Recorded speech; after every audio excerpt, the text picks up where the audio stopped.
Superman মুভির first official trailer চলে এসেছে এবং এটা কোনো সাধারণ সুপারহিরো ট্রেলার নয়, এটা একটা মেসেজ, একটা ওয়ার্নিং এবং সম্ভবত একটা রিসেট। সুপারম্যানের এই নতুন ট্রেলার যতটা না অ্যাকশন প্যাক তার চেয়ে বেশি পলিটিক্যাল, সাইকোলজিক্যাল আর সিম্বলিক। আর এখান থেকে আমি কিছু থিওরিজকে বের করে এনেছি। চলুন আজকে থিওরি ভিডিওতে আমরা খুঁটিয়ে দেখি এই ট্রেলারের আড়ালে ঠিক কী লুকিয়ে আছে এবং এটা ডিসি ইউনিভার্সের ভবিষ্যৎ নিয়ে আমাদের কি বলছে। ট্রেলারের শুরুতে Clark Kent as Superman Lois লেনকে ইন্টারভিউ দিতে দেখা যায়।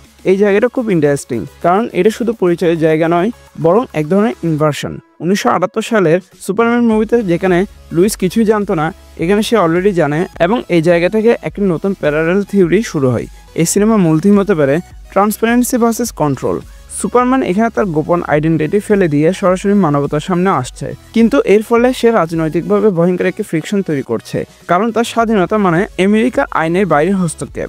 মিস্টার টেরিফিকের শিপ, আর্গাসের এন্ট্রি এবং রিক ফ্ল্যাগ সিনিয়রের রিটার্ন, সব মিলিয়ে এটা একটা স্পষ্ট ইঙ্গিত ডিসিইউতে শুরুর দিকে তৈরি হচ্ছে একটি শ্যাডো ওয়ার। একদিকে লেক্স লুথার, অন্যদিকে সরকারি সংস্থা আর্গাস, আর তৃতীয় দিকে এক্সট্রা গভর্নমেন্টাল হিরো ফোর্স। এটা কেবল সুপারম্যান বনাম আল্ট্রাম্যান নয়, বরং সুপারম্যান বনাম সিস্টেম।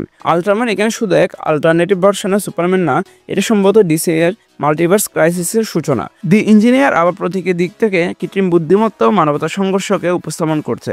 সে হচ্ছে এমন এক অস্তিত্ব যার শরীর ও অস্ত্র এক হয়ে গিয়েছে, এক ধরনের পোস্ট হিউম্যান এন্টিটি যেটা সুপারম্যানের মতো এক ক্লাসিক হিরোকে চ্যালেঞ্জ করবে।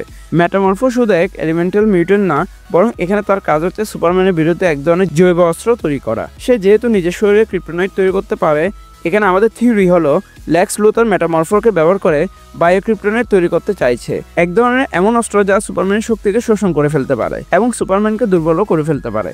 এই জায়গা থেকে উঠে আসে এক অদ্ভুত প্রশ্ন, সুপারম্যান যদি শক্তি নয়, তবে সে কি আদৌ হিরো থাকে, নাকি সে হয়ে যায় একটা প্রতীক যাকে সবাই ব্যবহার করতে চায়? জাস্টিস গ্যাংয়ে প্রবেশ অর্থাৎ গাই গার্ডনার, হকগার্ল ও মিস্টার টেরিফিক, এরা সবাই সরকারি অনুমোদন ছাড়া কাজ করে। তাদের জায়গাটায় লর্ড টেক লোগো স্পষ্টত ইঙ্গিত দিচ্ছে ম্যাক্সওয়েল লর্ডের একই ছায়া সরকারের দিকে। সেখানে একদিকে আর্গাস আর একদিকে লর্ড টেক সবাই চাইছে সুপারম্যানকে কন্ট্রোল করতে। ডিসিও তৈরি করছে একটা থিম, পাওয়ার নিডস এ লিশ, অর্থাৎ যে শক্তিশালী তাকে কন্ট্রোল করতে হবে, আর এই কন্ট্রোলের যুদ্ধই সৃষ্টি হবে ডিসি এর ভবিষ্যৎ কনফ্লিক্ট। ল্যাক্স এখানে কেবল একজন বিজনেসম্যান নয়, বরং একজন পলিটিক্যাল প্রিডেটর। ফোর্ট্রেস অফ সলিটিউডে তার প্রবেশ মানে হচ্ছে সে এখন সুপারম্যানের ইতিহাসকেও হাত করে ফেলতে চাইছে।